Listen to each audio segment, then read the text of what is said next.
अस्सलामुअलैकुम and good evening. मैं हूं आपके मेज़बान सना हारून।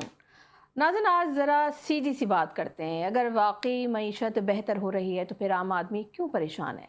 अगर शरह नमूद बढ़ रही है तो बाज़ार में ख़रीदार क्यों कम हो रहा है? अगर तरसीलात ज़र रिकॉर्ड सतह पर पहुँच गई हैं तो फिर कर्ज़े भी तारीख की बुलंद तरीन सतह पर क्यों खड़े हैं? हुकूमत कहती है मईशत संभल गई, वज़ीर ख़जाना कहते हैं कि मशरिक़ वस्ता का बहरान ना आता तो ग्रोथ 4% से भी ऊपर चली जाती। दूसरी तरफ हम देख रहे हैं कि अपोजिशन का दावा है कि सरमायाकारी 50 साल की कम तरीन सतह पर है और अवाम पर टैक्सों का बोझ मुसलसल बढ़ रहा है। सवाल ये भी है कि IMF की शराइत के दरमियान अवाम को कितना रिलीफ मिलेगा? तनख्वाहें बढ़ेंगी या महंगाई फिर सब कुछ खा जाएगी? सोलर पर टैक्स तो नहीं लग रहा, लेकिन क्या बिजली के बिलों में भी कोई कमी आएगी? और सबसे अहम सवाल वो ये है कि 452 अरब डॉलर की जो मईशत है, 41 अरब डॉलर की तरसीलात ज़र, तरक्की के दावे, मौशी इस्तेहकाम की बातें, लेकिन क्या ये सब कुछ आम पाकिस्तानी की ज़िंदगी में भी नज़र आ रहा है या सिर्फ रिपोर्टों और जो प्रेजेंटेशंस हैं उस तक महदूद है? आज इन्हीं सवालात का जवाब भी तलाश करेंगे। आदाद शुमार की चमक धमक से हटकर ज़मीनी हकीकत जानने की कोशिश करेंगे कि आखिर बजट जो है यानी 2026 का जो बजट है वो आवाम के लिए उम्मीद की खबर है या एक मुश्किल इम्तिहान है। गुफ्तगू का आगाज़ करते हैं। हमारे साथ मेहमान मौजूद हैं, इकोनॉमिस्ट हैं शकील रामी साहब, और साथ ही साथ हमें ज्वाइन कर रहे हैं राजा अंसारी साहब जो कि PMLN के सीनियर रहनुमा है। आप दोनों मेहमानों को वेलकम कहेंगे शो में। शकील रामी साहब, आपसे गुफ्तगू का आगाज़ कर लेते हैं। ऑब्वियसली कल बजट पेश होने जा रहा है और आप क्या समझते हैं कि ये तमाम तर जो आज ज़ाहिर इक़्तिसादी रिपोर्ट भी पेश हुई है, हम ये भी देख रहे हैं कि मुआशी तरक्की या अवामी परेशानी की अगर हम बात करते हैं तो वज़ीर ख़जाना कह रहे हैं कि मईशत का जो हजम है वो 452 अरब डॉलर से तजावुज़ कर गया है। फ़ी का आमदनी में इजाफा हुआ है और शरह नमू जो है वो 3.7% रही है।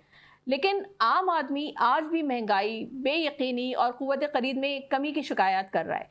आप समझते हैं कि पाकिस्तान में मैक्रो इकोनॉमिक इस्तेहकाम और अवामी मुआशी बेहतरी की जो दरमियान एक वाज़ेह कला मौजूद है? देखें, जो ये इस्तेहकाम की बात है, ये पिछले 3-4 साल से गवर्नमेंट यही कहती है हर बजट पे जी इस्तेहकाम हो गया बस, अब हम ग्रोथ पे जाने वाले हैं। अब ग्रोथ कब आनी है ये अभी तक भी एक बड़ा क्वेश्चन मार्क है। अभी देखिए, अभी जो 3.7% ग्रोथ की है उसके जो इंडिकेटर्स हम उसको डाइसेक्ट करने की कोशिश करते हैं तो हमें नजर क्या आता है। सर्विस सेक्टर में सबसे ज्यादा तो कंजम्पशन की आती है। हमें देखें कंजम्पशन की तो आपको सबसे बड़ा कंट्रीब्यूशन नजर आता है। फिर आप देखें जो ऐसा कंट्रीब्यूशन है कि जो कंजम्पशन आता है, गवर्नमेंट जो कि बेनजीर इनकम सपोर्ट प्रोग्राम जैसे प्रोग्रामों से लोगों को पैसा देती है वो उस पर खर्च करते रहते हैं। यानी कि वो ये नहीं है कि इकोनॉमी पे जो इकोनॉमिक प्रोडक्शन हुई है कोई जिसको उस वास्ते बढ़ी है। फिर हम अगर देखें तो गवर्नमेंट ने जब बात की है इसकी एग्रीकल्चर की, क्या कहते हैं कि इसकी ग्रोथ की, तो उसमें जो मेरी क्रॉप का शेयर है वो 1.6% है। अगर हम उसको डाइसेक्ट करते हैं तो हमें नजर आता है जो मेजर क्रॉप्स है उसमें जिसकी तो यानी कि प्रोडक्शन एरिया प्रोडक्शन बढ़ा उसकी प्रोडक्शन बढ़ गई है, जिसका एरिया प्रोडक्शन कम हुआ उसकी प्रोडक्शन कम हो गई है। वहां से राइस के अब नजर ये आता है कि जनाब जैसे आप इधर करते रहेंगे तो वो आपको कहीं ज्यादा कहीं कम नजर आती रहेगी। और दूसरी बात, क्रॉप्स में जो मेजर पोस्ट की जो बात कर रहे हैं वो जो अदर क्रॉप्स की कैटेगरी है उनमें से इनको नजर आ रही है, जिसमें किसी की 52% और 35% 37% इस तरह की ग्रोथ नजर आती है, जो कि हमें पोस्ट देती नजर आ रही है कि क्रॉप्स की जो कि ओवरऑल प्रोडक्शन वो बढ़ रही है। और जो लाइफ स्टॉक की हमने बात की है, अब लाइफ स्टॉक के फैक्ट्स एंड फिगर जब रिलीज होंगे फिर पता चलेगा ना भी कितनी ग्रोथ हुई है या नहीं हुई। इस तरह हम अगर इंडस्ट्री की बात करें तो इंडस्ट्री की जब हम डाइसेक्ट करते हैं उसकी ग्रोथ तो हमें नजर आता है कि जो मेजर कंट्रीब्यूशन है वो लार्ज स्केल मैन्युफैक्चरिंग की तरफ से आ रहा है। वो कहते हैं उसने 6.1% किया है। जब उसको डाइसेक्ट करते हैं तो जो मेजर कंट्रीब्यूशन नजर आता है ऑटोमोबाइल्स का नजर आता है 61% जो उसकी ग्रोथ हुई है। तो इस तरह जब इंडिकेटर्स ऑफ ग्रोथ डेवलप करना शुरू कर रहे हैं, मतलब जो ऑटोमोबाइल जो है मोस्टली हम उसको संभल करते हैं पाकिस्तान में, उसको हम मैन्युफैक्चर नहीं करते। इसी तरह का जब आप ग्रोथ नजर आ रहा होगा इन चीजों के बेसिस पे तो वो एक सस्टेनेबल ग्रोथ नहीं है जहाँ वो माशरे में कोई पॉजिटिव बहुत बड़ा जन की कंट्रीब्यूट नहीं कर सकता। और जहाँ तक बात है फी का आमदनी बढ़ी है, देखिए फी का आमदनी तो बहुत ही क्या कहते हैं कि गैर जिम्मेदार मैं कोई अच्छा इंडिकेटर नहीं है कि मुल्क की तरक्की को जांचने का। अब देखिए अगर किसी मियां मंशा ने कोई 100 रुपए कमाया है उसको भी एक इंडिविजुअल आप काउंट करेंगे और वो 200 बंदे जिन्होंने सिर्फ 10 रुपए कमाए उनको भी 100 इंडिविजुअल के तौर पर करेंगे इंक्लूड। अब सारी इनकम को जमा करके आप डिवाइड कर देंगे कि इतनी इनकम होगी, ये तो कोई लॉजिक नहीं है कि मियां मंशा अपनी इनकम दे रहा है लोगों को या ग्रीन टीम रोटी दे रहा है इनकम लोगों को, नहीं कोई भी नहीं दे रहा। तो ये भी एक तरह कह लें कि वो एक सेल्फ सेटिस्फैक्ट्री होता है कि ना भी हमारी जो इनकम है वो बढ़ रही है। मगर इसमें अगर हम देखें कि अभी बजट की जब बात कर रही है तो उसमें कहते क्या है, तो मुझे ये नजर आ रहा है कि अभी जो हमें मेजर चीज नजर आ रही है, जो कि IMF बार बार कह रही है कि टैक्स बढ़ाएं, टैक्स कलेक्शन बढ़ाएं, गवर्नमेंट जो है कि टैक्स कलेक्शन की तरफ जाएगी। ठीक है, आप जो है जाहिर बात है उनको उसको कहते हैं कि वो अपना पूरा करें, टैक्स रेवेन्यू बढ़ाएं। मगर गवर्नमेंट को एक चीज समझ लेनी चाहिए, टैक्स बढ़ाने से इकोनॉमी कभी रिवाइव नहीं होती। इकोनॉमी को रिवाइव करनी है तो आपको एग्रीकल्चर और आपको इंडस्ट्री पे ध्यान देना पड़ेगा। बिल्कुल ऐसे ही, क्योंकि शकील अहमद साहब बिल्कुल सही फरमा रहे हैं, क्योंकि जो हमारा जो मईशत की जो कोर है वो ऑब्वियसली एग्रीकल्चर है, जिसमें हम देखते हैं कि इतना कोई खातिर ख्वाह उसके ऊपर कोई इतना काम भी नहीं हो रहा है। शामिल गुफ्तगू कर लेते हैं। राजन अंसारी साहब ज़ाहिर हुकूमत की नुमाइंदगी कर रहे हैं, सीनियर रहनुमा है PMLN के।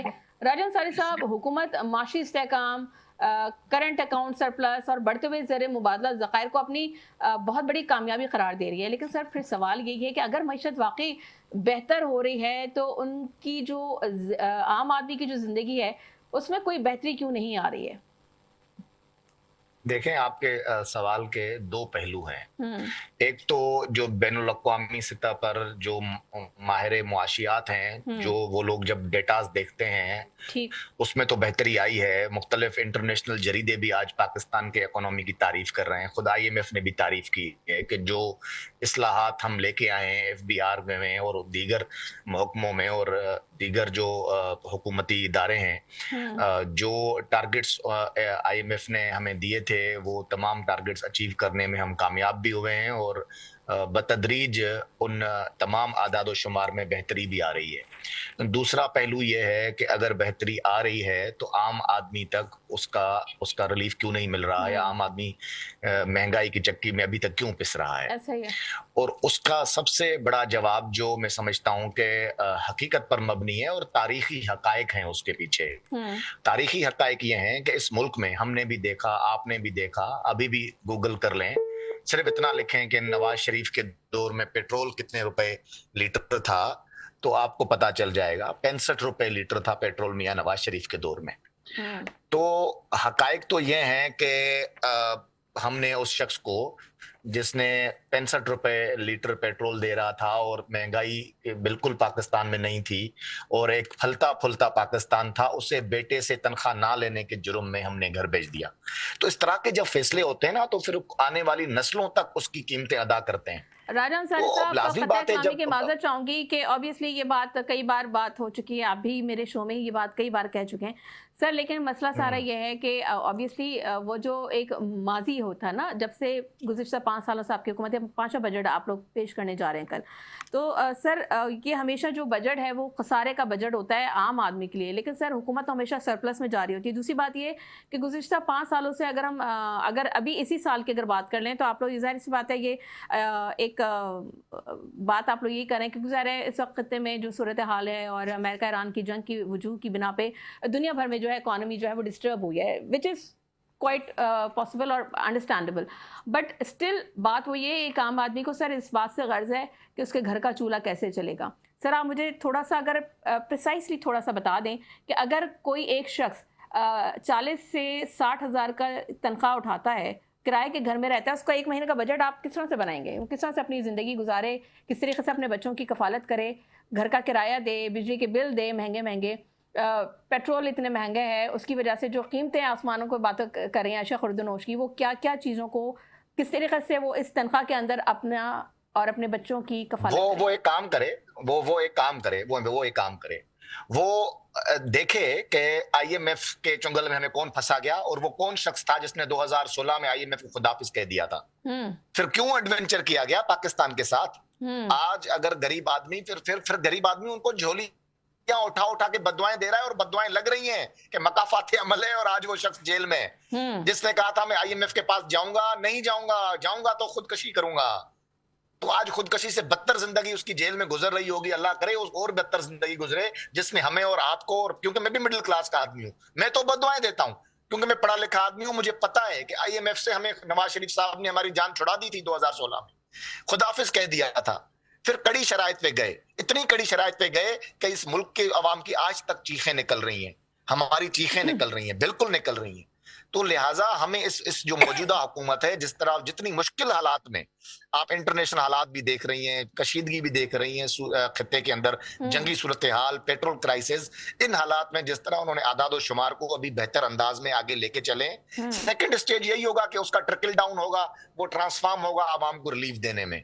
और अगर हम आवाम को रिलीफ ना दे सके तो फिर हम कौन सा मुंह उठा के फिर दोबारा इलेक्शंस में जाएंगे? इस बात का हमें इदराक है, इल्म है, हम अवामी लोग हैं, हम इलेक्शंस लड़ते हैं, तो लिहाजा हमें इस बात का एहसास है कि हमें अवाम तक रिलीफ पहुंचाना है, और इंशाल्लाह हम ये अवाम तक रिलीफ पहुंचा के दम लेंगे। ठीक है, इंशाल्लाह आप देखेंगे कि ये जो एदाद शुमार हमने बेहतर किए हैं, इसका नतीजा भी निकलेगा। ठीक है, मैं दोबारा आपकी तरफ आऊँगी राजन साहब, लेकिन ज़रा शामिल गुफ्तगू कर लेते हैं। काजी अहमद अकबर साहब हमारे साथ मौजूद हैं, PTI के रहनुमा हैं, आप MP हैं। काजी साहब बहुत शुक्रिया आपके कीमती वक्त का। काजी साहब बताइएगा कि ऑब्वियसली आप लोग मुसलसल हुकूमत की मुआशी पॉलिसियों पर बड़ी तनकीद करते रहे, लेकिन करंट अकाउंट सरप्लस, महंगाई में कमी और रिकॉर्ड तरसीलात ज़र जैसे जो अशारियों को भी आप कैसे देखते हैं? और भी राजन सारी साहब तो कह रहे हैं कि ये आप ही लोगों का दिया हुआ तोहफा है सर। हुकूमत में आने से पहले आप लोग कह रहे थे कि जी हम IMF से छुटकारा दिलाएंगे, लेकिन आने के बाद आपने भी वही किया कि आपने IMF के साथ ऑब्वियसली बहुत कड़ी शराइत के साथ आपने फिर IMF से आपने कर्जा लिया और फिर ऑब्वियसली आवाम को इस मुश्किल में डाला। तो वो तो कह रहे हैं कि आप लोगों का तोहफा है जो आवाम भुगत रही है। बिस्मिल्लाहिर्रहमानिर्रहीम। सना, बहुत शुक्रिया आपका। देखिए, सबसे पहले तो मेरे भाई ने जो पहला एक झूठ बोला कि इन्होंने कहा कि हम अवामी लोग हैं। पूरे पाकिस्तान को पता है कि ये अवामी लोग नहीं है, ये फॉर्म 47 पे आए में हैं, और इनको इस चीज की कतन कोई परवाह नहीं है कि इनको लोग अगली बार वोट देंगे या नहीं देंगे। इनको यही पता है कि हमने उन्हीं के आगे पीछे होना है जिन्होंने हमें पहले भी इलीगल तरीके से हुकूमत में बिठाया है, आगे भी वही काम आएंगे। इसलिए इनको इससे फर्क नहीं पड़ता कि ये 140 रुपए लेवी लें पेट्रोल के ऊपर और गरीब आदमी एहसास ना करें। इनको इससे फर्क नहीं पड़ता कि पूरे पाकिस्तान में अरबों रुपया सोलर के ऊपर लगाने के बाद सार्फिन के साथ जुल्म किया जा रहा है, उनके नेट मीटरिंग के जो कॉन्ट्रैक्ट्स हैं उनको कैंसिल किया जा रहा है।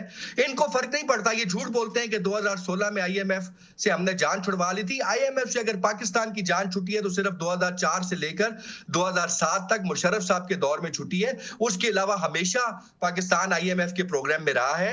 लेकिन इनको इस बात से भी फर्क नहीं पड़ता कि जितना 1947 से लेकर और 2022 तक जितना कर्जा इस मुल्क ने उठाया था, अगले 4 साल में इनके प्राइम मिनिस्टर ने, इनके फाइनेंस मिनिस्टर ने, इनकी इस नालायक हुकूमत ने उतना कर्जा उठाया है। यानी कि जितना हमने 47 से लेकर 22 तक उठाया था, उतना इन्होंने 4 साल में उठाया है। इनको इससे फर्क नहीं पड़ता कि 18,000 मेगावाट बिजली इस्तेमाल करने वाली कौम 36,000 मेगावाट बिजली के बिल दे रही है।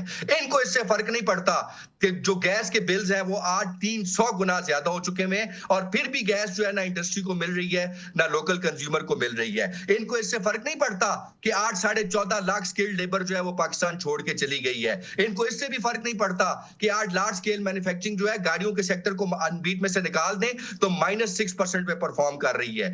इन्होंने कहा कि IMF के हमने टारगेट्स अचीव किए हैं। इन्होंने IMF का कौन सा टारगेट अचीव किया है? इन्होंने इस साल भी FBR का टारगेट जो है IMF का वो इन्होंने मिस किया और बुरी तरह से मिस किया है। इन्होंने एम्प्लॉयमेंट का टारगेट मिस किया है, इन्होंने ग्रोथ रेट का टारगेट मिस किया है, इन्होंने करंट अकाउंट डेफिसिट, इस टाइम पाकिस्तान की तारीख का सबसे बड़ा करंट अकाउंट डेफिसिट इन्होंने खड़ा किया हुआ है। कौन सी IMF की शर्त इन्होंने पूरी की है? और मैं ये राजा साहब को ये भी बताता चलूं कि शायद आपको ये नहीं पता, एक और इकोनॉमिस्ट भी यहाँ पे बैठे हैं, वो मेरी बात की तस्दीक करेंगे कि आज तक मुझे दुनिया का कोई ऐसा मुल्क बता दें कि जो IMF के प्रोग्राम में गया हो और वो कामयाब होकर निकला हो। IMF का प्रोग्राम कभी रिफॉर्म्स के लिए नहीं होता। IMF का प्रोग्राम जो है वो सिर्फ बरम पट्टी होती है। आज अगर पाकिस्तान को कैंसर की मर्ज है तो डिस्प्रिन से उसका इलाज नहीं होगा, लेकिन इनको कौन समझाए? इनको क्या फर्क पड़ता है कि जहां पे 11 अरब रुपए का जहाज जो है वो CM पंजाब ले लेती है, जहां पे 28 गाड़ियों की कैवलकेड के साथ प्राइम मिनिस्टर फिरता है और टीवी पे बैठ के पाकिस्तानियों को कहते हैं कि आप ऑस्टेरिटी मेजर्स इस्तेमाल करें, आप कम पेट्रोल इस्तेमाल करें। इकोनॉमी की हालत इन्होंने क्या कर दी है? तो आज आप वज़ीर आला भी तो हेलीकॉप्टर यूज कर रहे थे अपनी जाती इसके लिए, अपनी जाती कैंपेन के लिए। वज़ीर आला KPK सुहेल आफरीदी साहब भी तो हेलीकॉप्टर यूज कर रहे थे। उसका क्या जवाब पेश करेंगे आप? वो हलाल है वो। नहीं राजा साहब, जो हराम है वो हराम है। हम आपकी तरह हराम को हलाल डिक्लेयर करके और अपनी दोज़ख को जन्नत में बिल्कुल तब्दील नहीं करेंगे। अगर मुझे नहीं पता, सोहेल आफरीदी हराम कर रहा है, हराम काम कर रहा है, बोले सोहेल आफरीदी कर रहा है। राजा साहब मैं आपकी बात में नहीं बोला, जरा हौसले से सुन लीजिए मेरी बात। अगर वजीर आला शुरू किया, जब मेरा नाम लिया तो मैंने बोल दिया, सुन तो लीजिए। अगर वजीर आला खैबर पख्तूनख्वा ने अपने जाती इस्तेमाल के लिए हेलीकॉप्टर इस्तेमाल किया है तो उसने गलत किया है। मैं ऑन रिकॉर्ड कह रहा हूं कि उसने गलत किया है। ये इमरान खान की पॉलिसी नहीं हो सकती। इमरान खान इस चीज में यकीन नहीं रखता। इमरान खान ने हमें ये नहीं सिखाया, लेकिन इमरान खान ने हमें ये नहीं सिखाया। बनी गला से वजीर आज़म हाउस हेलीकॉप्टर में जाता था, याद नहीं आपको? इमरान खान ने हमें यह भी नहीं सिखाया कि गिलगित बल्तिस्तान में तकरीरें एक दूसरे के खिलाफ करो और इलेक्शन से अगले दिन एक गवर्नर बन जाए और एक चीफ मिनिस्टर बन जाए। इमरान खान ने हमें यह नहीं सिखाया कि मुफाहमत के नाम के ऊपर इक्तदार के सौदे करो। इमरान खान ने हमें यह नहीं सिखाया। तो वही आपके बानी पीटीआई भी तो जो है वो मौलाना डीजल बोल रहे थे, लेकिन आज उनसे मुलाकातें हो रही है, तो अब वो जस्टिफाइड है? हेलो जी काजी साहब, काजी साहब आपको आवाज आ रही है मेरी? जी अब आ रही है। क्या कह रही हैं आप? मैं ये अर्ज कर रही हूँ, आप ये कह रहे हैं कि जलसों में जो है या इलेक्शन कैंपेन में एक दूसरे के मुखालिफ जो है वो ताबड़तोड़ हमले किए जाते हैं और फिर उसके बाद वजीर आला और गवर्नर की बात करें। तो सर आपके जो बानी पीटीआई हैं वो भी तो मौलाना डीजल किसना अपने वो कंटेनर पे खड़े होकर जलसों में वो कहते रहे, लेकिन आज उनसे ही मुलाकात हो रही है तो वो मुतमईन है आज? महमूद खान अचकज़ई की भी नकलें उतारते थे, आज लीडर बनाया हुआ है। हमने कौन सी उनके साथ गवर्नमेंट शेयरिंग की है? हमने कौन से इक्तदार के फायदे उनके साथ मिलकर उठाए हैं? हमने उनको इलेक्शन कैंपेन में अगर बुरा भला कहा है तो कब ऐसा हुआ है कि हमने इक्तदार के लिए उनके साथ जाकर बैठ गए हों? ठीक है, वो अचकज़ई साहब का वो दुपट्टे ओढ़ के उनका मजाक उड़ाना वो क्या था, वो भी चले, वो बात की डिबेट कहीं से कहीं चले, अभी बजट पे बात कर रहे हैं साहब के साथ, तो आज ऑपोजिशन का लीडर हमने उनको बनाया हुआ है। ठीक है, एक सेकंड, इसलिए ये मत बताइए कि पाकिस्तान तरीके से, ये तो इनका वतीरा रहा है कि एक दूसरे के पेट फाड़ने थे, किसी ने किसी को लड़काना की सड़कों पे घसीटना था। मुझे जरा शामिल गुफ्तगू करने दीजिए। हमें ज्वाइन किया इकोनॉमिस्ट हैं अतीक रहमान साहब। बहुत शुक्रिया अतीक साहब आपका, आपके कीमती वक्त का। सर आप क्या कहेंगे, कल बजट आने जा रहा है, इक्तिसादी सर्वे रिपोर्ट आज पेश कर दी गई है, क्या कहेंगे आप सर? कोई भी हदफ जो है वो इसको अचीव नहीं कर पाई हुकूमत, लेकिन स्टिल हुकूमत ये दावे कर रही है कि जी मईशत बेहतरी की तरफ गामज़न है और इंटरनेशनली जो है वो बड़ी हमारी इकॉनमी को, हमारी माशी पॉलिसी को जो है सपोर्ट किया जा रहा है, तारीफ की जा रही है। क्या कहेंगे अतीक रहमान साहब आप?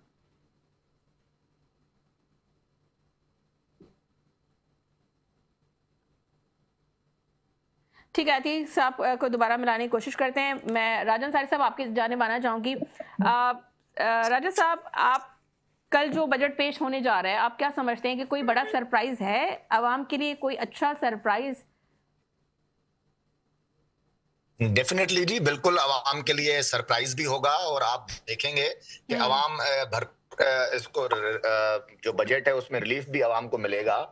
लेकिन मुझे हौसले का दर्स देने वाले हजरत जरा आप हौसला पकड़ लें कि उन्होंने कहा कि ये तो उनके कंधों पे चढ़ के आए। मैंने तो नहीं कहा था कि मैं तो वजीर आजम था ही नहीं, वजीर आजम की कुर्सी तो कोई और चलाता था, बाजवा साहब चलाते थे, मैं तो नहीं कहता था।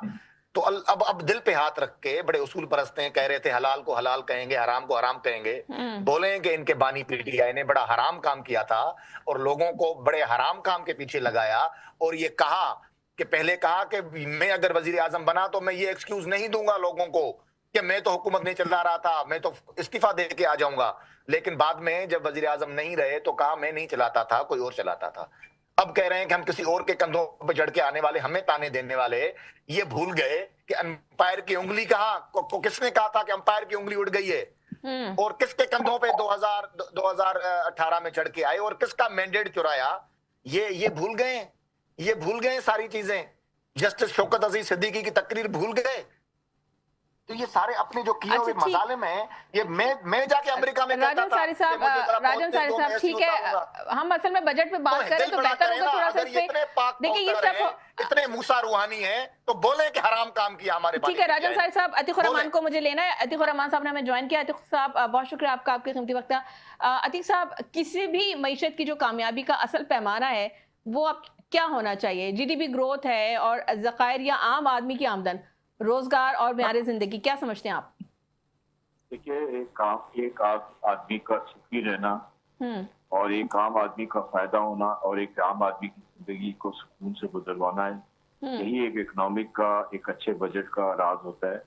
इस वक्त टोटल सूरत हाल ये है कि एक आम आदमी जो है वो ओवर बर्डन है टैक्सेस की तरफ से, जिसमें आप इनडायरेक्ट टैक्सेस को ले ले, वो सारा दिन बेचारा इनडायरेक्ट टैक्सेस की मार में ही पड़ा रहता है और जब कुछ चीज खरीदने जाता है तो फिर भी टैक्स दे रहा होता है। हमने हमेशा यही कहा है कि आप जो भी प्लान करें उसमें इनडायरेक्ट टैक्सेस को कम करें।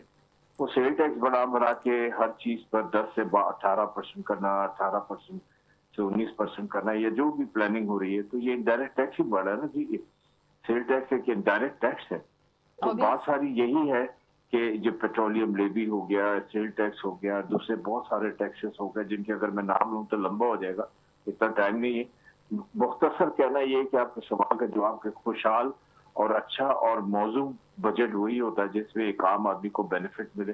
सैलरीड क्लास ओवर बर्डन है, इसके अलावा एक आम आदमी ओवर बर्डन है, मिडिल क्लास ओवर बर्डन है, पुअर क्लास ओवर बर्डन है, बिलो पॉवर्टी लेवल चले गए हैं और कितना ज्यादा प्रॉब्लम हो रहा है इसकी वजह से। इन्फ्लेशन भी बढ़ रहा है, तो हर चीज के प्राइसेस आ गए हैं। इनको जो भी प्लानिंग करनी है वो ये देख के करनी है कि जो अनसर्टेनिटीज नजर आ रही है ना, वो कुछ तरह कोई ऐसे फैक्टर हो जिसमें ये डेवलप हो कि हाँ यार कोई प्लानिंग हुई है, कोई इसके ऊपर फ्रेमवर्क बनाया गया, कोई पॉजिटिव वर्किंग हुई है। मसलन ये कि ये सारी देखिए आज पाकिस्तान इकोनॉमिक सर्वे में बता रहे थे कि पाकिस्तान का जो इकोनॉमिक साइज है वो तकरीबन 126.9 ट्रिलियन रुपीस का, और डॉलर्स में ले लें तो 452.1, जबकि पाकिस्तान के इकोनॉमिक ग्रोथ का जो साइज है या पाकिस्तान की जो जीडीपी का साइज है वो तकरीबन 700 से लेकर 750 बिलियन डॉलर है। बिल्कुल ठीक। और वो एक अच्छा साइज नजर आता है, जो प्रेस्टिजियस साइज है और जिसको देखकर लगता है इसकी क्या वजूहत है। इसकी वजूहत यही है कि ये जो हमारे फैक्टर्स हैं की वजह से जीडीपी की ग्रोथ हमारी 3.9% पे क्लेम की जा रही है, लेकिन जो एक्सपर्ट्स हैं वो ये कह रहे हैं कि वो बिलो 3% है। तो वो इसके 3 रीजन जो बड़े मेन है वो ये कि हमारी एक्सपोर्ट गिर रही है, हमारी टेक्सटाइल सेक्टर स्टेगनेंट है, हमारी एग्रीकल्चर पुअर हो चुकी है और हमारी एग्रीकल्चर में कॉटन की क्रॉप देख लें सबसे बड़ा। और तीसरा जो पॉइंट है वो यही है कि जो इंटरनेशनल शॉक्स हैं, जो इंटरनेशनल वॉर है, जो इंटरनेशनल प्रॉब्लम्स है जिसका शिकार हमारी इकोनॉमी भी हो रही है, वो भी एक उसके जरिया बन रहा है। तो इन तमाम चीजों को देखते हुए आपके सवाल का जवाब यही है कि वही बजट अच्छा जिसमें एक आम आदमी का फायदा होता हो, एक लेमन का फायदा हो। फिर अच्छा, लेकिन अतीक साहब हुकूमत के प्रिंट्स हो, एम्बिशियस प्लान्स हो और इंस्टीट्यूशन रिफॉर्म्स हो, इंस्टीट्यूशनल स्टेबिलिटी और स्ट्रक्चर इम्बैलेंसेस नहीं हो। हमारे पास टैक्स स्ट्रक्चर इम्बैलेंसेस बहुत ज्यादा हैं, बात करें तो लंबी होती है, तो इसको भी ठीक करने की जरूरत है। अच्छा, लेकिन अतीक साहब हुकूमत के जो कर्जे हैं वो 82,000 अरब रुपए के करीब पहुंच चुके हैं। क्या समझते हैं आप, क्या ये मौशी तरक्की का मॉडल पायदार है या हम मुसलसल कर्जों के गिरदाब में जो है वो फंसते चले जा रहे हैं और इससे हम बाहर कब तक आ सकें? आप देख रहे हैं कि आइंदा आने वाले चंद सालों में क्या हम इससे बाहर आ सकेंगे, IMF प्रोग्राम से बाहर आ सकेंगे? दो प्रॉब्लम्स हैं। एक तो हमको सादगी अपनानी होगी, हम सादगी अपना नहीं रहे, डिटेल में जाने की जरूरत नहीं है, सबको पता है। दूसरा क्या है कि लोग टैक्स नेट पे नहीं आ रहे। टैक्स नेट पे इसलिए नहीं आ रहे कि आप उनको टेंजिबल बेनिफिट्स नहीं दिखा रहे कि जो टैक्स देता है उसको उसके रिटर्न में क्या मिलता है। Education, health services, social services, gutter ना बहता हो, सड़क बनी हुई हो, बिजली आती हो, पानी आता हो, पीने का पानी अलग आता हो, नहाने का पानी अलग आता हो, और सफाई सुथराई और दूसरी तमाम चीजें, और एक लंबी लिस्ट है जिसपे अगर आप बात करें, ये कहलाते हैं टेंजिबल बेनिफिट्स। लोगों को टेंजिबल बेनिफिट्स नजर नहीं आ रहे अपने टैक्स देने के। अगर इसको थोड़ा सा गौर करें, तवज्जो दें और टैक्स रेट को थोड़ा कम कर ले, तो मैं समझता हूँ हर आदमी को टैक्स नेट पे आना चाहिए, ताकि गवर्नमेंट जो बोरो करके अपने फिस्कल डेफिसिट और मार्जिनल डेफिसिट्स और बजट डेफिसिट्स को पूरा करती है, वो अपने ही जराए से, अपने ही रेवेन्यू से पूरा कर सके। और इसके जो 4 जराए हैं रेवेन्यू हासिल करने के, और वो non tax revenue, tax revenue, cess और लेवी, वो तमाम के तमाम अपनी जगहों पर बेहतरीन तरीके पर चीजों को पूरा कर सकते। ठीक है, यहाँ क्योंकि ब्रेक का वक्त हुआ है तो हम एक शॉर्ट कमर्शियल ब्रेक की तरफ जाएंगे। ब्रेक से वापस आएंगे तो गुफ्तगू को यहीं से जो है दोबारा से स्टार्ट करेंगे। So let's take a short break.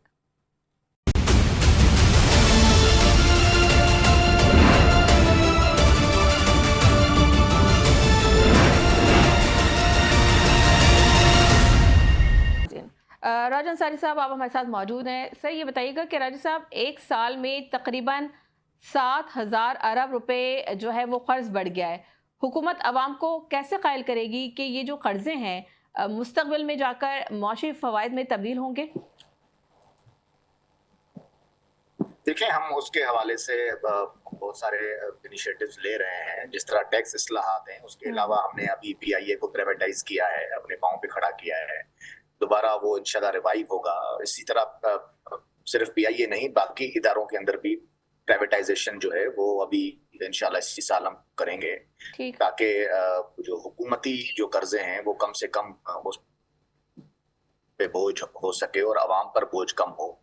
इसी तरह पब्लिक प्राइवेट पार्टनरशिप से जो है वो हम जो इस तरह मुख्तलिफ तरक्याती मंसूबों का आगाज करने जा रहे हैं, तो हमारी जो सबसे बड़ी इस वक्त मैं समझता हूँ कि जो तवज्जो है वो यही है कि हम फॉरेन इन्वेस्टमेंट्स की तरफ जाएं और सीपेक को दोबारा रिवाइव करें। मुल्क के जो हालात हैं, जहाँ पे हमारे दोस्त पीटीआई के दहशतगर्दों के साथ मिलकर सपोर्ट करके और एक बड़ी ऑपरेशन की मुखालफत करते रहे हैं, ये हालात अब तदरीज बेहतर होते जा रहे हैं। तो जितने लॉ एंड ऑर्डर सिचुएशन मुल्क के मुख्तलिफ हिस्सों में बेहतर होगी, उसी तरह सीपेक पे फिर दोबारा उस पर काम होगा, इंडस्ट्रीज लगेंगी। तो हुकूमत के जो अहदाफ हैं वो अल्हम्दुलिल्लाह इंशाल्लाह हम पूरे करेंगे। साथ साथ तरक्याती मंसूबे भी जारी रहेंगे। हम उन लोगों में से नहीं है जो सिर्फ कौम को लंगर खानों और वाशरूम की सफाई के पीछे लगाएं या अंडे कट्टे और इस तरह की बातें उनके पीछे, ट्रक की बत्ती के पीछे लगा के रखें। अल्हम्दुलिल्लाह इससे पहले भी पाकिस्तान भर में जितने भी मेगा प्रोजेक्ट्स हैं उस पर मियां नवाज शरीफ और मियां शहबाज शरीफ और मरियम नवाज की तख्तियां लगी हैं। आने वाले दिनों में भी ये हम ही वो चेहरे हैं जो इसको बेहतर करेंगे और सूरत हाल को बेहतरी की तरफ ले जाएंगे। लेकिन ये हकीकत हम सब लोगों ने माननी है और ये तारीखी हकायक कभी भी नहीं झुटलाए जा सकते कि इस मुल्क के फलते फूलते पाकिस्तान को एडवेंचर कुछ लोगों ने किया उस पर, और एक बेहतरीन शख्सियत जो कि मोहसिन पाकिस्तान है मियां नवाज शरीफ साहब, उसको घर भेजा, उसको इंतकाम का निशाना बनाया। अमेरिका में खड़े होकर कहा कि मैं उसकी ऐसी निकालूंगा, टीवी निकालूंगा, मुझे जरा पाकिस्तान पहुंचने दें। दाढ़ी के इशारे किए गए और आज मकाफात अमल हो रहा है, चीखें तो निकलेंगी। बहरहाल मुशाहिदुल्लाह खान साहब ने कहा था कि तुम लोग रोओगे और हम फिर आप लोगों को बस कराएंगे, और फिर आप पूरी कौम ने देखा इस तरह रोए, व्हील चेयर्स पे आए, टांगे तुड़वाई, सब कुछ कौम ने देखा वो हाल। तो मैं अब उस माजी में नहीं जाना चाहता, लेकिन मैं ये समझता हूँ कि मौजूदा हुकूमत मियां शहबाज शरीफ साहब की क़यादत में बेहतरीन अंदाज में आगे बढ़ रही है। हालात हमारे लिए कठिन है, मुश्किल है। इकोनॉमिक सूरत हाल वही है जो कह के गए थे कि हम बारूदी सुरंगें बिछा के जा रहे हैं। शेख रशीद का बयान मशहूर है कि हम तो जा रहे हैं लेकिन हम बारूदी सुरंगें बिछा के जा रहे हैं। लेकिन उन बारूदी सुरंगों से पाकिस्तान को बचाया। चंद घंटे डिफॉल्ट करने जा रहा था मुल्क, चंद घंटे मुफासले पर था, उसको डिफॉल्ट से बचाया। ये भी एक तारीखी हकीकत है। ये खुद कह रहे थे कि श्रीलंका बनने वाला है मुल्क, इथियोपिया बनेगा, हमने नहीं बनने दिया, तो आगे भी हम ही संभालेंगे इंशाल्लाह। ठीक, पॉइंट आ गया, पॉइंट टेकन। हमें ज्वाइन किया है इकोनॉमिस्ट हैं चौधरी अकमल साहब, बहुत शुक्रिया आपके कीमती वक्त का। चौधरी साहब, इन्फ्लेशन कम होने के दावे किए जा रहे हैं हुकूमत की जानिब से, लेकिन अगर मार्केट सर्वे करें और मार्केट जाके देखें तो जो आम दुकानदार है वो तो कुछ और ही कहानी सुना रहा होता है। तो ये गैप क्यों है? जी बहुत बहुत शुक्रिया। देखो, इन्फ्लेशन जो कम करने के दावे किए जा रहे हैं ना, उसकी दो वजूहात है। नंबर एक तो पिछले साल जो बेस था, पिछले साल का जो जिससे हम कंपेयर कर रहे हैं वो ज्यादा था, तो उस वजह से कंपैरेटिव जब हम बात कर रहे होते हैं तो चीज कम नजर आ रही होती है। दूसरा पॉइंट ये है कि बॉर्डर्स बंद होने की वजह से हमारा जो एग्रीकल्चरल क्रॉप्स है, जो खाने पीने की अशिया है, वो अफगानिस्तान के हाथ से जो वेस्ट एशियाई रियासतों तक जाती थी, वो सारी यहीं पड़ी रह गई। आपने देखा इस मुतबा किलो कितने सस्ते थे, कुछ खरीदने वाला नहीं था। इसी तरीके से भिंडियाँ आपने देखी, मतलब सब्जियों का और दीगर जो चीजें थी उनका, उनमें मतलब एक जो किसान है उसका सवा सत्यानाश हो गया, ठीक है ना। तो उसके नतीजे में जो है वो महंगाई, वो फिगर कंपैरेटिवली थोड़े से जो है वो कम आए। 7.5% का प्रिडिक्ट किया जा रहा था, 6.25% के करीब जो है ना वो इन्फ्लेशन ऑलरेडी है। तो अब इस क्लेम को अगर सही भी मान लिया जाए तो उसमें गवर्नमेंट का क्रेडिट नहीं है, ये तो डिसक्रेडिट है, क्योंकि इसमें आम किसान का तो जो है ना वो बेड़ा गर्क हो गया। पंजाब के लोग, और पंजाब में मैं तो अक्सर आता जाता रहता हूँ ना, तो वहां पे तो लोग झोलियां उठा के बतवाएं दे रहे हैं कि ये किस किस्म की हुकूमत आई है कि एग्रीकल्चरल जो होनी चाहिए वो गंदम जो 2200 रुपए मन जो है ना किसान से जबरदस्ती खरीदी गई थी, और 5-5 हजार रुपए मन जो है ना ये बाद में बेची गई है। तो मिडिल मैन को और ये जो माफिया बैठे हैं उनको फायदा पहुंचाया गया। तो ये बेसिकली जो रीजन थी महंगाई में ज्यादा जो इजाफा है। दूसरा, सुबह में मैं जो है ना वो ये शाम में जो प्रेस कॉन्फ्रेंस हो रही थी जिसमें हमारे प्रोफेसर साहब थे, एहसन इकबाल साहब, वो फरमा रहे थे कि हमने जी एक्सपोर्ट लेड ग्रोथ करनी है। तो मुझे जो है ना 1999 याद आ गया। उस वक्त तो 2000 में ये लेके आए थे विजन 2010। फिर 2015 में जब इनकी गवर्नमेंट आई तो उस वक्त लेके आए विजन 2025, और आजकल ये मंजन बेच रहे हैं उड़ान पाकिस्तान का। तो आप अभी भी गूगल पे सर्च कर ले चाहे तो, उसमें सन 2000 में विजन 2010 जो एहसन इकबाल साहब लाए थे, उसका सबसे बड़ा की टॉपिक था ना वो ये था कि एक्सपोर्ट लेड ग्रोथ। और यकीन करें, आज खुदा की कसम 25 साल के बाद शाम को जब मैं उसकी प्रेस कॉन्फ्रेंस सुन रहा था, मुझे वही बात याद आ गई। आज भी ये वही मंजन देख रहे हैं कि एक्सपोर्ट लेड ग्रोथ। तो मुझे बताएं, एक्सपोर्ट लेड ग्रोथ अगर आपने अचीव करनी है तो उसमें क्या टैक्स आप जो है वो बढ़ा के, आप जो है वो महंगाई में इजाफा करके, बिजली के बिलों को जो है वो, या बिजली की जो कॉस्ट है उसको इजाफा करके आप क्या बेचेंगे बाहर? हमारा मतलब श्रीलंका, वियतनाम और बांग्लादेश जैसे ममालिक जो सस्ती प्रोडक्ट्स दे रहे हैं, उनकी प्रोडक्ट्स को छोड़ के हमारी महंगी प्रोडक्ट्स को क्यों लेगा? किस वजह से लेगा? और कैसे इस तरह की एक्सपोर्ट लेड ग्रोथ हासिल हो सकती है? मुझे कोई फार्मूला बता दे कि आप चीजें यहाँ पे महंगी कर दें और उसके बाद जो वो एक्सपोर्ट बढ़ाए। कहाँ से बढ़ाएंगे? ये तो चावल की एक्सपोर्ट नहीं बढ़ा सके। चावल जो है वो इस मरतबा हमारा बाहर नहीं जा सका, हमारा किलो बाहर नहीं जा सका, आम हमारा ये। अच्छा चौधरी साहब, एक और चीज है ना, देखिए पाकिस्तान की जो हम इकोनॉमी की बात करते हैं तो ऑब्वियसली जो हमारा एग्रीकल्चर सेक्टर है वो बैकबोन की हैसियत रखता है, लेकिन हम उसके बावजूद हम देखते हैं कि हर दफा जो है बजट में बड़ा महदूद हिस्सा जो है वो एग्रीकल्चर के लिए रखा जाता है। क्या वजह है? एग्रीकल्चर बैकबोन है हमारी जो है ना, 60% जो पॉपुलेशन है उसका दारोमदारी या एग्रीकल्चरल बिजनेस या एग्रीकल्चर सर्विसेज के ऊपर है।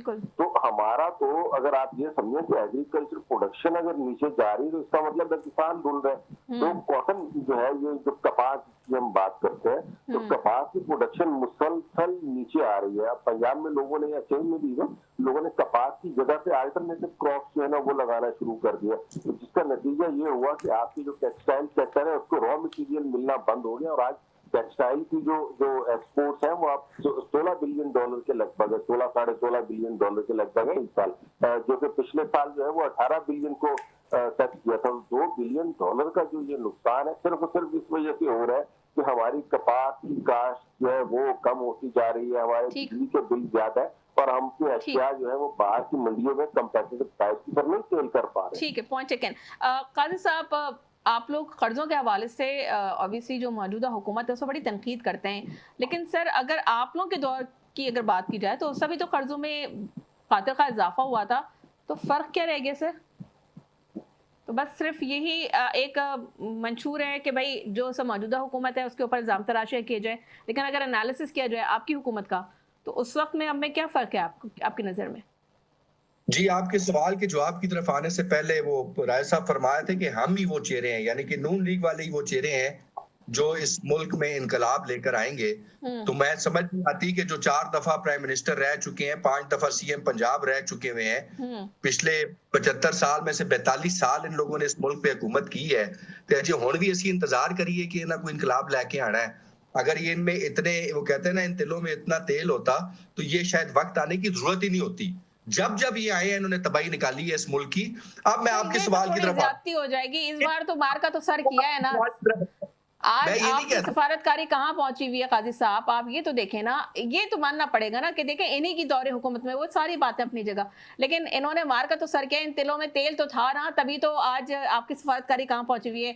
आपने ऑपरेशन बनानी वर्सूस इन्हीं के दौरे हुकूमत में हुआ, फतेहयाब हुए, ठीक है। दूसरी बात तो ये थोड़ा सा इससे इज्तिनाब फरमाएं, जो बजट के ऊपर बात हो रही है उससे बात कर ले तो ज्यादा बेहतर है, वरना फिर वो पंडोरा बॉक्स खुलेगा तो बातें बहुत सारी निकल के आएंगी। नहीं, आपने आपने बात की है तो जवाब तो मैं दूंगा। बुनियादुल मरसूस में से सैयद आसिम मुनीर को और इस सफारतकारी में से सैयद आसिम मुनीर फील्ड मार्शल को माइनस कर दें तो फिर मनु दसो बचता की है। छोड़े इन बातों को, आप ये बातें मुझे ना बताएं। दूसरी बात ये है कि आपने बात की कि हमारे दौर में यस हम भी आईएमएफ के लोन प्रोग्राम में रहे, there is no doubt about it. इसमें भी कोई शक नहीं कि इनिशियली हमारी ख्वाहिश यही थी कि आईएमएफ के प्रोग्राम में ना जाए, लेकिन हमारे आईएमएफ के प्रोग्राम में जब हम गए तो हमने साथ में जेन्युइन रिफॉर्म्स की।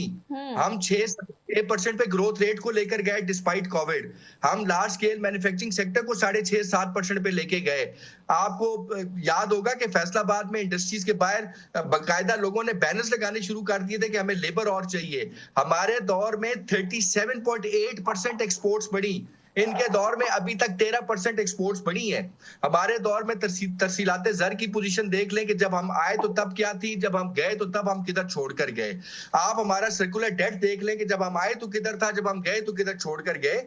इसलिए ये मैं बिल्कुल ये नहीं कह रहा कि हम बड़े अच्छे थे, हमने कोई लोन नहीं लिया, लोन्स हमने भी लिए, लेकिन हमने डिलीवर किया।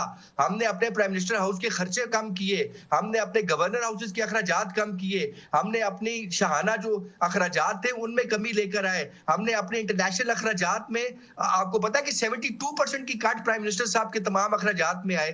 शहबाज शरीफ साहब जब से हुकूमत में आए हैं, अगर आप उसको एवरेज आउट करें तो हर महीने में से 8 दिन वो मुल्क से बाहर रहे हैं। उनसे पूछे कितने डॉलर मुल्क में लेकर आए हैं। पिछले 50 साल से सबसे कम एफडीआई पाकिस्तान में आ रही है। तो ये क्या करने जा रहे हैं बाहर, किस लिए जाते हैं ये बाहर? ना इनके मांगने पे कोई इनको पैसा दे रहा है, ना इनके साथ कोई बिजनेस करने को तैयार है। इससे आप कहती हैं कि अगर ये अच्छी सफारतकारी है तो फिर तो मैं कहता हूं क्या ही बात है। सफारतकारी में से तरह फील्ड मार्शल साहब को निकाल दें। इस मुल्क तो में जो थोड़ा बहुत सिस्टम साहब आपके बानी पीटीआई भी तो कहते थे, पहले हुकूमत में जब नहीं आए थे तो उन्होंने कहा था कि जी एस्टैब्लिशमेंट के बगैर हम सब कुछ करके दिखाएंगे, लेकिन जब आप हुकूमत में आ गए तो ज़ाहिर बाजवा साहब के साथ मिलकर उन्होंने जो भी किया वो तो सबको पता ही है। बहरहाल राजन अंसारी साहब, आपने काजी साहब की बात भी सुनी, लेकिन सर साथ साथ ये बता दीजिएगा कि अपोजिशन का जो मौकफ है वो ये कहते हैं कि जी बजट जो है वो पार्लियामेंट नहीं बल्कि आईएमएफ की शराइत के मुताबिक बनाया जा रहा है, तो आप इस तासुर को कैसे रद्द करेंगे? और सर साथ साथ ये भी बता देगा, एक सवाल इसके साथ एक और इंटैग कर देती हूँ कि सर ये बात तो है कि सर ऑब्वियसली एक आम आदमी को तो ये दर्ज दिया जाता है हुकूमत की जानिब से कि जी अपने खर्चात में कटौती करें, सादा ज़िंदगी गुजारें। अगर एक घर में 5 लोग रहते हैं तो 5-5 गाड़ियाँ यूज़ ना करें, एक ही गाड़ी में सब जाएं। लेकिन सर दूसरी जानब हम देखते हैं कि हुकूमत के जो ये बैनुल-अक़वामी जो दौरे होते हैं उसमें जो एक पूरी काबीना उठ के जाती है उसमें कोई इतनी खातिर खा कटौती हमें नज़र नहीं आती, और प्लस जितने भी ये गैर मुल्की दौरे होते हैं उसके बाद आने के बाद मीडिया को कोई ब्रीफिंग नहीं दी जाती। तो सर क्या वजह है? राजू साहब, राजन अंसारी साहब मौजूद हैं आप हमारे साथ? मुझे लगता है राज साहब नाराज हो गए हमसे। नहीं नाराज नहीं, उनकी शायद लाइन ड्रॉप हो गई, हम दोबारा से उनको कनेक्ट करते हैं। चौधरी अकमल साहब, आप क्या समझते हैं जो कल बजट पेश होने जा रहा है, तो वो उम्मीद तो नहीं है लेकिन हुकूमत दावे कर रही है कि जी आवाम के लिए बहुत बड़ा कुछ रिलीफ होने जा रहा है, बड़े सरप्राइजेस होंगे, तो आपको लग रहा है कि कल कोई सरप्राइज मिलने जा रहा है, अच्छा सरप्राइज जो कि आवाम के हक में हो, आवाम दोस्त हो? देखिए सरप्राइज तो एक दो हैं छोटे छोटे, लेकिन उससे पहले मैं ये जो पीटीआई के हवाले से बात हो रही है, असल में मैंने दोनों पीएमएल और पीटीआई वाले साहिबान की गुफ्तगू सुनी है, तो मेरे ख्याल में उनको ना आवाम से ज्यादा बस आपस की पॉलिटिक्स स्कोरिंग की फिक्र पड़ी हुई है। हमने ये कर दिया, आपने ये नहीं किया, आपने ये कर दिया, हमने ये नहीं किया। तो इस तरह की मेरे ख्याल में पॉलिटिक्स स्कोरिंग के बजाय ऑन ग्राउंड जो रियलिटी है हमें उसको देखना चाहिए कि आवाम जो है बहरहाल परेशान हो रही है, आवाम का जो है वो बुरा हाल है। बाकी अगर पीटीआई के दौर की बात की जाए तो पीटीआई में भी कोई दौर में कोई दूर और शहर की नहरें नहीं बनी थी, ठीक है ना। उस वक्त भी ये लोग भी $60 बिलियन से ज्यादा इम्पोर्ट लेड ग्रोथ लेके गए थे 6% के ऊपर, ठीक है, और उसमें जो है वो ट्रेड डेफिसिट रिकॉर्ड उस वक्त $39-40 अरब का था, जो आज तक जो है वो नहीं हुआ। तो ये कहना चाहिए हमने बड़ी वो किया था, तो ऐसा नहीं है। उस वक्त के हालात के मुताबिक बहरहाल चीजें अच्छी नहीं हो रही थी, करप्शन खत्म करने की बात की जा रही थी, करप्शन में इजाफा होता जा रहा था, फिर एंड सो ऑन, ठीक है। अब कल की बजट के हवाले से अगर मैं बात करूं तो कल के बजट में जो सैलरी क्लास है जो उसको थोड़ा सा रिलीफ दे रहे हैं, जो 6 लाख तक की एग्जाम की सैलरी टैक्स है उसको बढ़ा के 8% के ऊपर जो है वो लेके जा रहे हैं। उसके साथ साथ जो सोलर के ऊपर जो है वो सोलर पैनल के ऊपर टैक्स जो है वो 8% से बढ़ा के 18% करना था, तो उसकी भी प्राइम मिनिस्टर ने सुना है कि बात की है वर्ल्ड बैंक सॉरी IMF से कि इसको थोड़ा सा आप जो है वो ना करें। तो हो सकता है कि सोलर पैनल की जो है उसमें भी ज्यादा इजाफा ना करना पड़े, लेकिन उससे हट के अगर बात की जाए तो ज्यादातर चीजें जो है वो मजीद टैक्स नेट को ब्रॉडन करने की बात की जा रही है। लास्ट टाइम जो 13,000 का जो टारगेट है 13,900 अरब रुपए का, वो तो हुकूमत ने मिस कर दिया, लेकिन अब जो 15,200 अरब रुपए का टैक्स टारगेट रखा जाएगा तो अल्टीमेटली कोशिश तो यही की जाएगी किसी तरीके से जो टैक्स है वो कलेक्ट किया जाए और टैक्स बेस को बढ़ाया जाए। और उसी सिलसिले में रिटेलर के ऊपर जो टैक्स लगाया गया है कि 20 करोड़ की जिसकी सालाना सेल है 30 करोड़ से कम, तो वो 1% ऑफ सेल दे के जो है वो मतलब टैक्स नेट में आकर के बड़ी चीजों को इजीनेस की तरफ लेके जा है। ठीक है, मुझे उसमें थोड़ी सी रिजर्वेशन है कि उसमें थोड़ा सा उसको स्लैब रेट उसमें भी अगर ये लोग इंट्रोड्यूस करा देते तो बिल्कुल ही जो छोटा जो दुकानदार है उसको ना SCR वाले तंग करें, तो उनको अगर एग्जाम्प्ट करके एक सर्टेन लेवल के ऊपर से अगर ये टैक्स लगाया जाता तो मेरे ख्याल में मजीद उसमें बेहतरी आ सकती थी। बाकी ये चंद खुशखबरियां हैं जो लग रहा है कि आने वाले बजट में कल के हमें मिल सकती है। इसके अलावा जो है वो टैक्सेस में इजाफा है और जो टारगेट है वो है। बाकी हुक्मरानों के खर्चे तो आपको पता है कि तनख्वाहें माशाल्लाह उनकी जो हजारों में थी वो लाखों में हो गई है, जो उन लोगों को फंड्स मिलते थे वो सारे के सारे जो है वो डबल ट्रिपल हो गए। अब आवाम के लिए तो मुझे आज तक कुछ बहुत ज्यादा इसमें उम्मीद नहीं है, ना मैं कुछ बहुत ज्यादा खुशफहमी का शिकार करना चाहूंगा आपके नाज़रीन को। ये है कि गुजारा करें जिस तरीके से जो है वो हुकूमत चल रही है, तो मुझे लगता नहीं है कि एस्टेब्लिशमेंट भी इस हुकूमत का जो बहुत ज्यादा आपसे तक आ सकेगी, क्योंकि परफॉर्म करने में तो बहरहाल तमाम तर सहूलत के बावजूद जो है वो अभी तक 5 साल हो गए 2021 से लेकर अब तक ऑलमोस्ट 5 ईयर्स ना, इन 5 सालों में परफॉर्मेंस देखें तो क्या है। अभी हमारे दोस्त बात कर रहे थे कि हमने श्रीलंका बनने से बचा लिया, तो मैं तो कहता हूँ या श्रीलंका बना देते तो अच्छा था। श्रीलंका में आज पाकिस्तान से जो है श्रीलंका क्या जो है मुल्क पाकिस्तान बड़ा प्यारा मुल्क है, वो जैसे पहले था जिस तरीके से यहाँ पे जो मामलात है, अगर हम सिंध में रहते हैं, कराची में रहते हैं, कराची की बात करें तो सर कराची जो है वो खंडरात की शक्ल पेश कर रहा था। अगर इसको कराची जो पहले जैसा था रोशनियों का शहर वही बना दे तो बड़ी बात है। काजी साहब ज़ाहिर क्योंकि प्रोग्राम का वक्त खत्म हो रहा है, एक लास्ट सवाल आपसे लेना चाहूंगी सर, सिंपली बता दीजिए अगर आप हुकूमत में होते तो इजाफी रेवेन्यू कहाँ से हासिल करते? मैं समझता हूँ जी, देखिए I am not an economist but मैं as a student of economics ये जरूर समझता हूँ कि Pakistan is already over taxed. 55% आपकी जो है वो कॉर्पोरेट टैक्सेस पहुंच चुके हुए हैं। तो मैं ये समझ इस टाइम इम्पोर्टेंट ये है कि आप शेड्यूल्ड क्लास के ऊपर से वजन कम करें। वो जो 1 करोड़ पाकिस्तानी 24 करोड़ पाकिस्तानियों का वजन उठा रहा है उसको कम करें और टैक्स नेट को बढ़ाएं। मेरे ख्याल से टैक्स नेट जब तक पाकिस्तान का नहीं बढ़ेगा, जब तक आप तमाम सेगमेंट्स की तरफ इस टैक्स के दायरा काम को नहीं बढ़ाएंगे, तब तक आपकी कोई बेहतरी नहीं आ सकती। ठीक है, बहुत शुक्रिया काजी अहमद अकबर साहब आपका, चौधरी मुख्तार आपका, और इसके साथ साथ हमारे साथ मौजूद है राजा अंसारी साहब। आप तीनों मेहमानों का बहुत शुक्रिया। मुझे दीजिए इजाजत, अल्लाह हाफिज।